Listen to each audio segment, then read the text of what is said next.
भारतीय गुलूकार सोनू निगम पाकिस्तान आए तो कराची में उनसे मुलाकात हुई।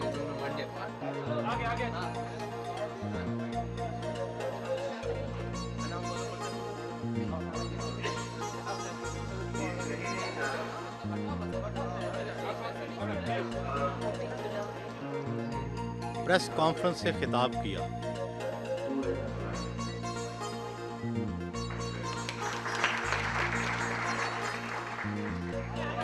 परस्तारों के हजूम और धक्कम पेल में उनका चलना तक दुश्वार हो गया।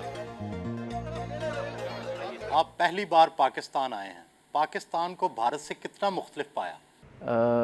मुख्तलिफ असल में नहीं है इतना, क्योंकि हमारे लिए जो भी पाकिस्तान में है वो सब देखा हुआ है। क्योंकि जितने भी हमारे दोस्त हैं उनमें से 50% तो मुसलमान ही होते हैं, तो कल्चर तो सेम ही हो गया एक तरह से। खाना पीना हम सब कर चुके हैं, हमारे उस्ताद मुसलमान हैं। और जहाँ तक सड़कों का सवाल है तो और यहाँ सीनरी का सवाल है, सब भारत जैसा ही है, तो अच्छा लगता है। You feel at home. आप अपने दिन का आगाज़ कैसे करते हैं? यहाँ तो रियाज से मूसीकार अपने दिन का आगाज़ करते हैं। मैं रियाज से अपने दिन का आगाज़ करता था पहले, करीब 4 साल पहले तक। अब मैं वर्कआउट से करता हूँ। तो अब रियाज़ का वक्त मेरे लिए सुबह का नहीं है, अब रियाज़ का वक्त मेरे लिए तब है जब मैं गाने के लिए निकलता हूँ, उसके पहले मैं रियाज़ करता हूँ। माजी के गुलूकार और मौसीकार पहलवान और मोटे मोटे होते थे, अब बहुत स्लिम, स्मार्ट और दुबले पतले, इसकी क्या वजह? इसकी वजह एक गलत फहमी थी जो हमारे बुज़ुर्गों ने गायकों के दिमागों में डाली थी कि कसरत करने से गला जो होता है वो भारी हो जाता है, हरकतें नहीं आती, आवाज़ की रोशनी चली जाती है, ज्वारी चली जाती है। तो मुझे भी मेरे बड़ों ने यही कहा कि बिल्कुल कसरत मत करना, वर्कआउट्स मत करना, मसल्स मत दिखाना, ये मत करना, ऐसा मत करना। तो मैंने ये सोचा कि करके तो देखा जाए। जब तक आदमी करेगा नहीं तब तक मालूम कैसे पड़ेगा। मैंने किया तो मुझे उससे फ़ायदा ही हुआ। हाँ, ये अलग बात है कि एक्सरसाइज के वक्त अगर आप चिल्लाएंगे ऊंची ऊंची आवाज़ों में वर्कआउट करते हुए तो तकलीफ़ होगी। अगर आप चिल्लाएं ना, गले को संभाल के रखें, सहेज के रखें, तो कसरत करें और फिट रहें, उसमें आपकी सेहत का ही फ़ायदा है, आपका ख़ुद का फ़ायदा है। आप तंदुरुस्त महसूस करते हैं, आप दिखने में अच्छे लगते हैं।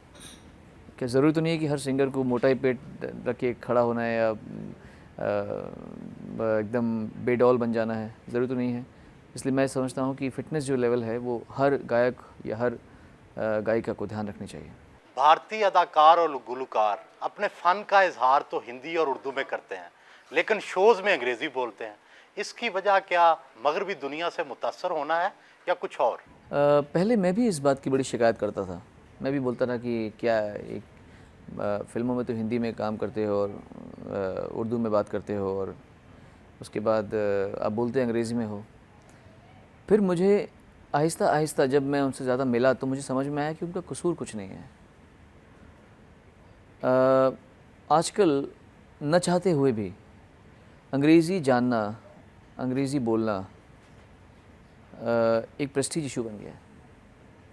आप कहीं भी जाएं, अगर आपको अंग्रेज़ी आती होगी, आप भले ही चौथी पास हो, पर आप अंग्रेज़ी अच्छी बोलते हैं तो आप पढ़े लिखे हैं। और आप कितनी भी अच्छी उर्दू हिंदी जानते हो, आपने डॉक्टरेट की हो हिंदी अंग्रेज़ी में, लेकिन आप 10 लोगों की महफ़िल में अगर आप इंग्लिश के एक्सेंट को ढंग से वाटर बोलें या डाटर और ब्रोदर, यस, तो वो लोग सोचेंगे कि ये तो अनपढ़ आदमी है। उनको पता नहीं कि पढ़ाई लिखाई में वो आपका बाप है। लेकिन ये एक प्रेस्टीज इशू बन गया है, ना केवल फिल्म इंडस्ट्री का, बस सोसाइटी का ओवरऑल। भारतीय फिल्में और मौसीकी पाकिस्तान में बहुत मकबूल है। पाकिस्तान के कौन से गुलूकार और अदाकार भारत में जाने पहचाने जाते हैं? बहुत अच्छे अच्छे गुलकार को माना जाता है। सबसे पहले तो मेहंदी साहब को हम सभी बहुत मानते हैं। मेहंदी हसन साहब को तो लोग उनके नाम पर मतलब स्वेयर करते हैं, इतना ज़्यादा उनको इतना मानते हैं, उनके नाम की कस्में उठाते हैं, इतना उनकी इज़्ज़त इतनी है। ग़ुलाम अली साहब बेहतरीन गायक, बेहतरीन गवैये, और यहाँ तक कि परवेज़ मेहंदी जी भी बड़े फेमस रहे हैं भारत में गज़लों में, और जो सुनने वाले हैं वो हुसैन बख्श गुलो साहब को भी बड़ा पसंद करते हैं। अक्सर पॉप गुलकार क्लासिकी मौसीकी सीखे बगैर गाना शुरू कर देते हैं, आप पॉप म्यूज़िक को कैसा समझते हैं? किसी की गलती नहीं है अगर कोई नहीं सीख पाया, उसको ऐसा माहौल नहीं मिला। अगर आप एक ऐसे परिवार में पैदा हुए हैं जहाँ पर बड़े बड़े गवैये मौजूद हैं, जहाँ आपका चाचा गवैया है, जहाँ आपके पिताजी गवैये हैं, जहाँ घर पे लोग आपके आ रहे हैं बड़े बड़े खान साहब, तो आप सीखेंगे ही ना।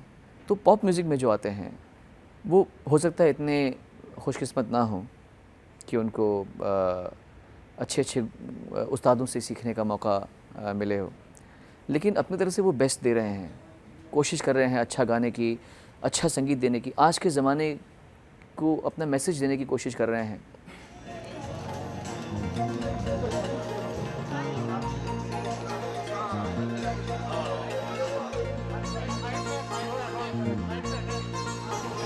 जियो के दफ्तर रवाना हुए।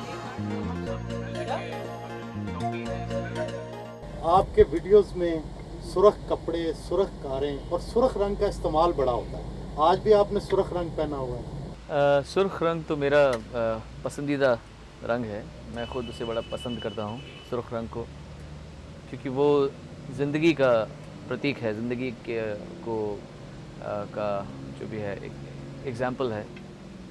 और खून का रंग भी लाल होता है।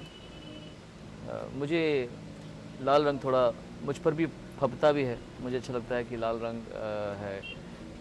मुझे उसको पहन के थोड़ा जोशीला एहसास होता है, तो मुझे लाल रंग पसंद। हालांकि मैं काला भी पहनता हूँ, मुझे सफ़ेद भी उतना पसंद है, मुझे जोगिया कलर भी बड़ा पसंद है, लेकिन लाल जो है वो ज़िंदगी का रंग है, इसलिए मुझे लाल ज़्यादा पसंद है। पाकिस्तानी बसें और रिक्शे कैसे लगे? यहाँ की बसें जो हैं एकदम हीरोइनों की तरह मेकअप की हुई है, और मुझे बड़ी बहुत अच्छी लग रही है मुझे यहाँ की बसें। मेरी इच्छा है, मैंने ज़ाहिर की है, मेरी एक आकांक्षा है कि मैं यहाँ पर बस में बैठूँ एक बार। तो मैंने मेरे दोस्तों से यहाँ पर रिक्वेस्ट की है कि अगर हो सका तो मैं बस में बैठना चाहूँगा। देखते हैं कि ये मेरी जो इच्छा है पूरी होती कि नहीं होती। और रिक्शा जो है, रिक्शा मैं चलाना चाहता हूँ, तो देखेंगे क्या होगा।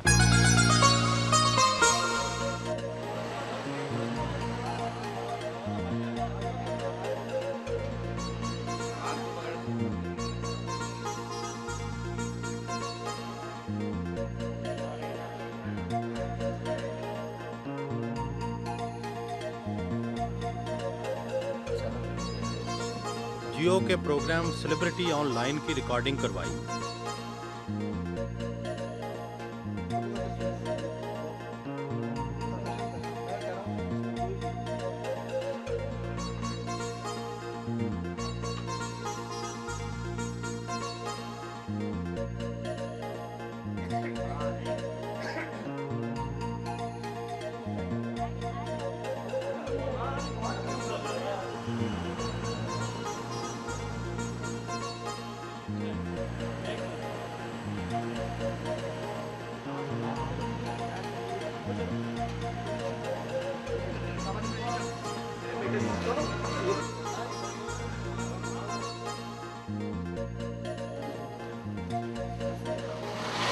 उन्हें पाकिस्तान में एक छोटी स्पोर्टी कार पसंद आई, उसकी ट्राई ली।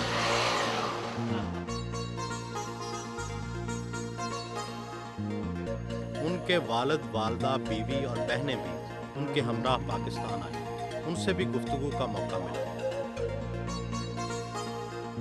सोनू बचपन में कैसे थे? शरारती थे, लड़ाका थे, कैसे बच्चे थे? बहुत शरारती तो था ही, इंटेलिजेंट भी था, हार्ड वर्किंग भी था बचपन से ही, और इसने मुझे कभी तंग नहीं किया।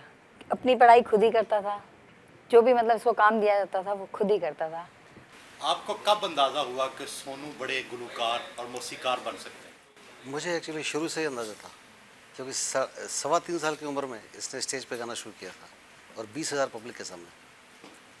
तो मैं तभी समझ गया था कि फिर जब ये 6 साल का हुआ तो 6 साढ़े 6 साल का, तो उसने रफ़ी साहब की जो गज़ल्स होती हैं वो शुरू कर दी थी।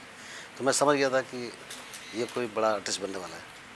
सोनू की तो लाखों परस्तार खवातीन हैं, क्या आप उनसे हसद महसूस नहीं करती? वैसे तो नहीं करती हूँ, पर अगर कोई ऐसे हावी होने वाले हो तब कभी कभी लगता है कि है, पर ऐसे नहीं, क्योंकि this is a part of the profession, ये तो है ही। एंड जब तक जितने ज़्यादा लोग होंगे उतनी खुशी भी होती है और अच्छा भी लगता है। जहाँ दो बर्तन होते हैं खड़खड़ाते जरूर हैं। मियाँ बीवी में लड़ाई बड़ी आम बात है, आप किन बातों पर लड़ती हैं? हम वैसे तो नहीं लड़ते हैं, मैं नहीं लड़ती हूँ पर नहीं, ऐसे नहीं। आप बताएं। बस अभी हमारे इतना ज़्यादा आपको मैं डिटेल में नहीं कह सकता, क्योंकि मेरा भी तजुर्बा कम ही है विवाहित होने, शादीशुदा होने का। 5-6 साल के बाद में जब मेरे बाल थोड़े कम हो जाएंगे इनकी वजह से, तब मैं आपको बताऊंगा। पाकिस्तान में बेशतर गुलकारों का गुजारा मुश्किल होता है। भारत में गुलकारों बिलखसूस क्लासिकी मौसीकारों की क्या मुआशी सूरत हाल है? 2 कैटेगरीज़ हैं, 2 श्रेणियाँ हैं भारत में। एक जो बहुत फेमस हैं और एक जो इतने फेमस नहीं हैं पर उसके बावजूद भी अच्छे हैं। ऐसे बहुत सारे और फ़नकार हैं, साजिंदे हैं, गवैये हैं जो बहुत ही बढ़िया गाते हैं, लेकिन उनका नाम नहीं हो पाता क्योंकि बदकिस्मती से वो लोग सही जगह पर नहीं होते, सही लॉबी में नहीं होते, लोग उनको शोज़ इतने नहीं जान पाते। और इसका मूलतः कारण, इसका असली जो कारण है, वजह यह है कि क्लासिकल समझने वाले लोग बस चुनिंदा लोग कुछ रह गए हैं क्लासिकल समझते हैं। असली क्लासिकल तो हम भी नहीं समझते। कहीं ऐसा तो नहीं कि क्लासिकी मौसीकी मुकम्मल जवाल का ही शिकार हो जाए? ऐसा डर तो है। मुझे भी लगता है कि आने वाले समय में क्लासिकल म्यूजिशियंस कम रह जाएंगे, सिंगर्स कम रह जाएंगे, और ये जो है अच्छा साइन नहीं है। हर फनकार बाशऊर शहरी भी होता है। आपकी भारतीय सियासत में कितनी दिलचस्पी है? सियासत में मेरी दिलचस्पी बहुत थी और अभी भी है, लेकिन अजीब सी गुंडागर्दी है कुछ सियासत में, और मुझे बड़ा दुख होता है। इसलिए मैं आजकल ज़्यादा तवज्जो थोड़ा कम नहीं देता, मैं थोड़ा कम देता हूँ तवज्जो।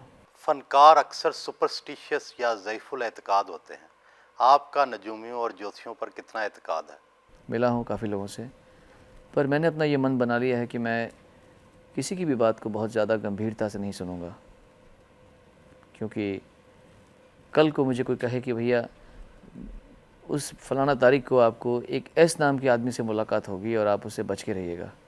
अब वो सुहेल जी निकलेंगे या एस नाम से मेरी मम्मी है या कोई और है, तो मैं तो उसमें बिना बात के ओपिनियन बना लूँगा एक। तो मैं आपको भी, आप जैसे प्यारे इंसान को भी मैं एक शक से देखूँगा कि अरे ये क्या हो गया। तो किसी और के कहने पर मैं अपने मन क्यों बदलूँ। आपने 2 खूबसूरत अंगूठियां पहन रखी हैं, क्या पत्थर इंसानी ज़िंदगी पर असरअंदाज होते हैं? Gemology is definitely a science, लेकिन हमारे परिवार में जो मेरी माता मुझे कहती हैं, जो मेरे पिताजी मुझे कहते हैं, वो मैं पहन लेता हूँ, ले लेता हूँ जो मुझको अच्छा लगता है। और बजाय कि पत्थरों पर ज़्यादा ध्यान देने की, मैं इंसानों पर ज़्यादा ध्यान देने की कोशिश करता हूँ, उनको प्यार करने की कोशिश करता हूँ। जो मुझे बहुत कभी कभी चिढ़ाते हैं, मेरी बुराइयाँ करते हैं, मेरे बारे में ख़राब लिखते हैं, मुझसे नफ़रत करते हैं या मुझसे बदसलूकी करते हैं, मैं तब भी ऊपर वाले से बोलता हूँ कि मुझे इतनी शक्ति दे कि मैं उसके बावजूद भी इनसे नफ़रत ना करूँ, उनसे प्यार ही कर सकूँ। तो मैं उतना अपने को ट्रेन करता हूँ। तो जब मैं वैसे ट्रेन करता हूँ तो मैं खुश हो जाता हूँ, और जब मैं खुश होता हूँ तो पत्थर पहनूँ या ना पहनूँ, मैं खुश ही रहता हूँ। आपका शुमार खूबसूरत गुलकारों में होता है, लेकिन आप अपना हेयर स्टाइल बार बार बदलते हैं। क्या आप अपनी खूबसूरती पर मुतमईन नहीं? नहीं, मैं औरों के लिए नहीं जीता। लोग बोलते हैं कि मैं दूसरों के लिए जीता हूँ, किसी के लिए जीता हूँ। मैं सोचता हूँ कि मैं हर इंसान की तरह अपने लिए जी रहा हूँ। हर इंसान को सबसे ज़्यादा प्यार वो खुद ही करता है।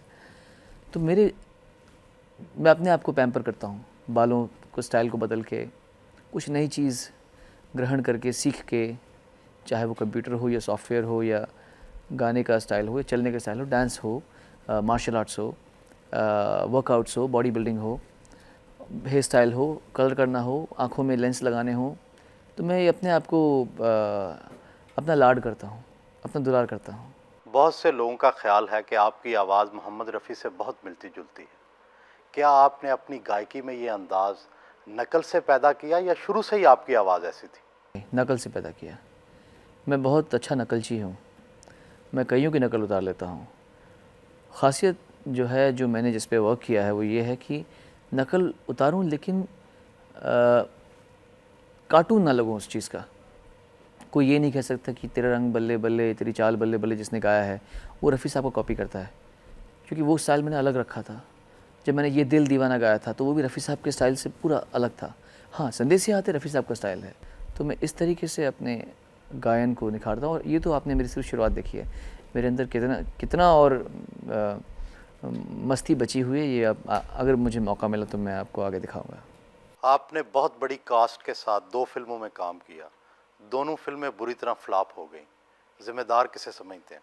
इंडिया में क्या होता है कि जब कोई फिल्म पुरानी हो जाती है तो उसकी आब उतर जाती है, तो लोगों को लगता है कि प्रोजेक्ट छोटा हो गया है, और आजकल फ़िल्म से ज़्यादा प्रोजेक्ट चलता है। ऐसे कई फिल्में हैं जो बहुत ही मीडियोकर फिल्में हैं, लेकिन प्रोजेक्ट बड़ा अच्छा होता है।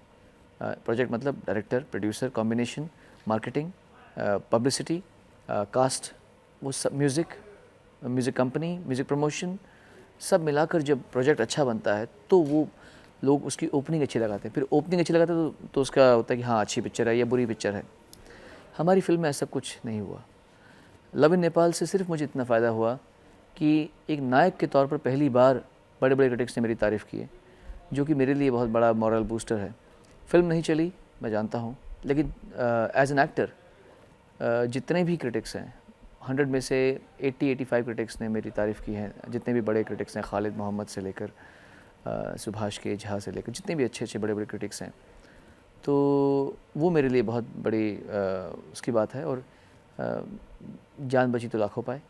आप स्मार्ट हैं, सुरीले हैं, क्या शादी के बाद भी रोमांस के कायल हैं? रोमांस ज़िंदगी में ख़त्म हो जाए तो कलाकार मर जाता है। मेरे बहुत सारे दोस्त हैं, ज़्यादातर मेरी बहुत सारी लड़कियां दोस्त हैं, फ़ीमेल दोस्त हैं, और मेरी बीवी के पास हर ऐसा कारण है कि वो परेशान हो उन कॉल से, उन बातों से। फिर भी वो काफ़ी समझदार हैं और मुझे उन्होंने काफ़ी उस बात के लिए इज़्ज़त दे रखी है। रात गए उनसे इजाज़त की।